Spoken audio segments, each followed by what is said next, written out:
welcome back to ToolBelts Lace. Today we are going to start a series on prepping your home for sale. Obviously any of these things can be done as well to just maintain your home, but there's a few projects that I have on my list because we are considering selling our home, and I just want to make sure that we put our best foot forward so that we can get the best possible price for our home. So sometimes the little details matter, and they can just make a difference because it's something that the prospective purchaser doesn't have to worry about. So it's just one of those little things. My house was built in 1927, as many of you have heard me mention before, and we had these old grates.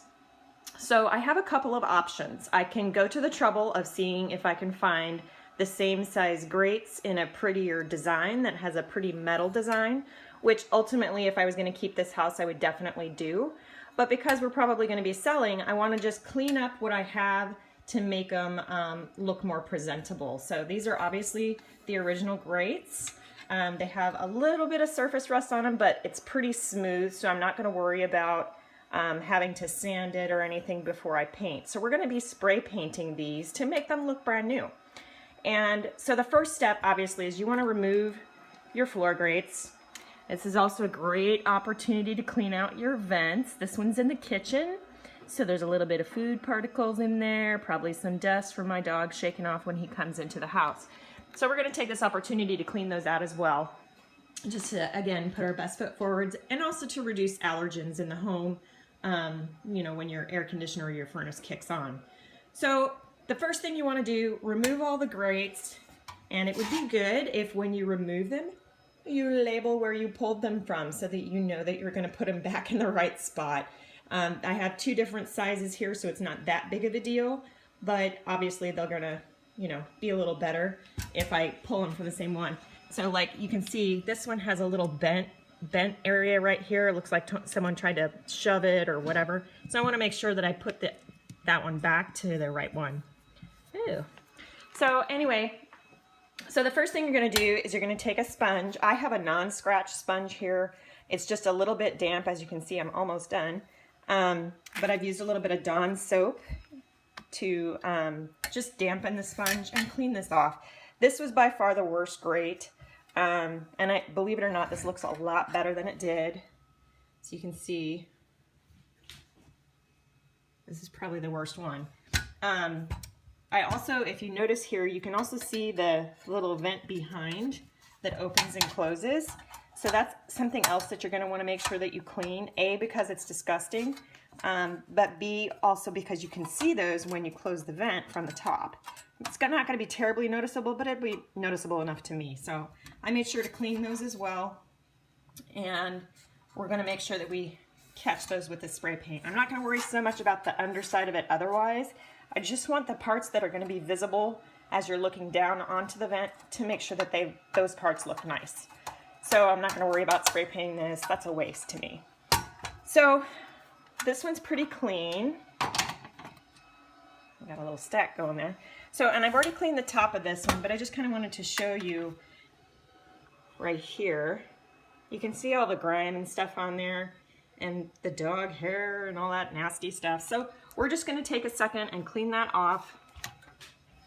And the best thing to do is to just lay it down. I get it a little bit damp with the sponge, and then I'm just going to use my fingernail to kind of get into the grooves a little bit.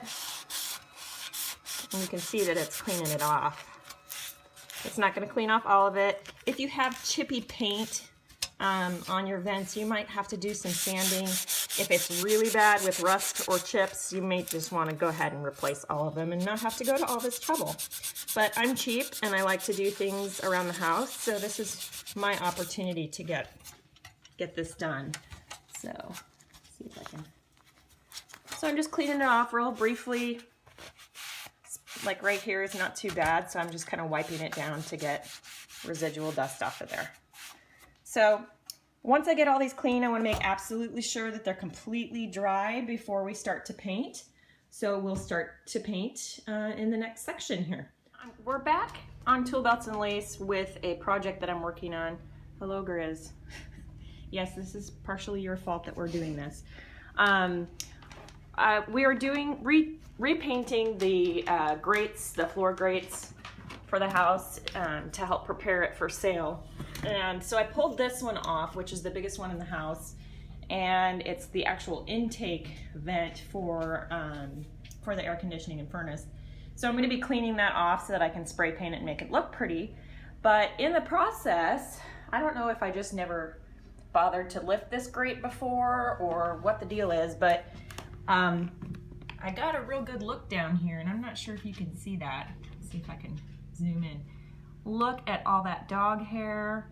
That to me looks like a fire hazard. So we are gonna have to clean this out. So I just wanted to mention to you, if you do have floor grates, be sure that you're paying attention to this kind of stuff. I've never lived in a house that had floor grates before, so this is news to me, but what I have to help me deal with this problem is this lint. It's actually for the dryer lint thing, and it's called a lint eater, and it actually worked pretty good on my dryer vent. So I just wanted to show you what this is. So you have a drill, and you have all these long sticks. And you can see them over there against the wall. There's a couple more extension pieces. But it comes with two brushes. This is the first brush, and then there's another brush over there. And what you're gonna do is, to help loosen all this stuff, I have my vacuum nearby. To help loosen all this stuff, we're gonna stick this little sucker down in the vent so that I can loosen up some of this stuff and be able to vacuum it out. So, I don't know how well this is. Oh yeah, it's kind of pulling it up, loosening it up so that I can hopefully vacuum it out. And I'm just gonna keep doing this and vacuuming intermittently. You don't wanna go too fast with the drill or it'll start wobbling on you pretty good. But hopefully this will loosen it up well enough where I can vacuum it out. So I'm gonna work on this and see if I can get it cleaned out, and I'll show you what it looks like when we're done. Okay, so I've taken a few minutes and used my lint eater with my drill and then the attachments to try to loosen up some of that lint and hair that we found in the bottom of the vent. Hopefully I won't drop my phone in the vent because I will never get it back. But I wanted to share a couple things with you. It did clean it out pretty well. I used my Dyson stick vacuum to kind of get down there as far as I could. So I couldn't get all the way, but I did want to show you that it is better. You can actually see, I didn't realize that this is a fabric down here. Sorry, my flashlight's kind of weak. But it's a fabric, and so I wanted to be really careful about how much I use that lint eater. I don't know if it's some sort of insulation specific to heating and cooling. I'm not a heating and cooling person. I don't know anything about it. So, but it looks a lot better than it did. A lot less hair and lint down there. So I feel more safe knowing that it's not as much of a fire hazard. So that's good. I also wanted to show you guys this. Look at that thing. It's a bell. I'm not really sure the purpose. The only thing I can think of is maybe it was like, because it does have a wire that's been cut, but that maybe it was like a sensor of some sort to notify you if your furnace was getting too hot or if there was a fire or something like that. But I thought that was really cool. I find all kinds of fun stuff in this house. It's just been a real adventure kind of learning what they do. What they would do when they would build these old homes. So I thought that was kind of cool. It's a neat little thing. I would never take it out just because it's part of the history of the home. So anyway, we will continue with our vent painting project. Okay, so now we're at the painting phase. Sorry about all the background noise. I'm outside, of course, to paint, and there's a lot of construction going on in our neighborhood. It's been 2 years of this crap and it's pretty annoying.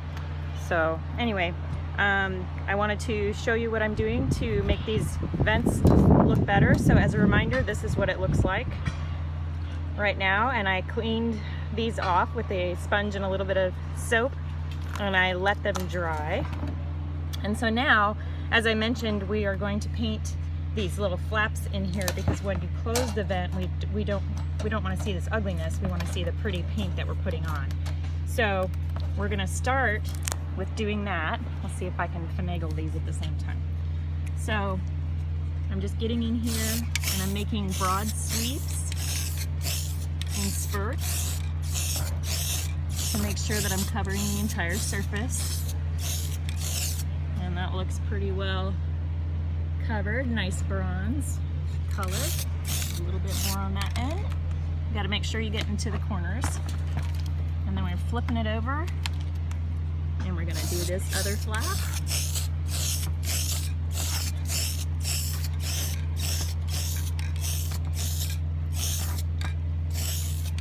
Okay, that's all nice and pretty now. Got that covered.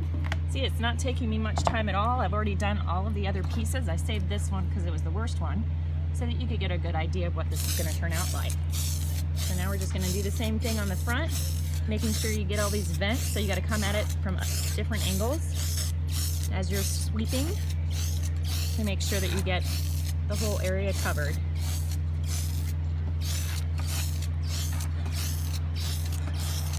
And here we go. Looks pretty done. I'm just making sure I'm getting the edges.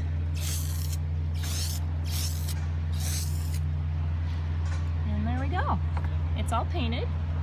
And so I took some hangers that we got from the dry cleaner, the ones that have the little piece that the little like paper roll on it that they put your pants on usually. And we're gonna take that little hook and just bend it out a little bit. And then I'm just gonna hook it on this little hole because it doesn't have any paint on it. I'm gonna briskly whip it up and hang it on my line. So actually I'm gonna move that a little bit. There we go. So as you can see, I've got them all done. Just move my little table out of the way so you can see. So I've got them all done. They look so much better than they did before.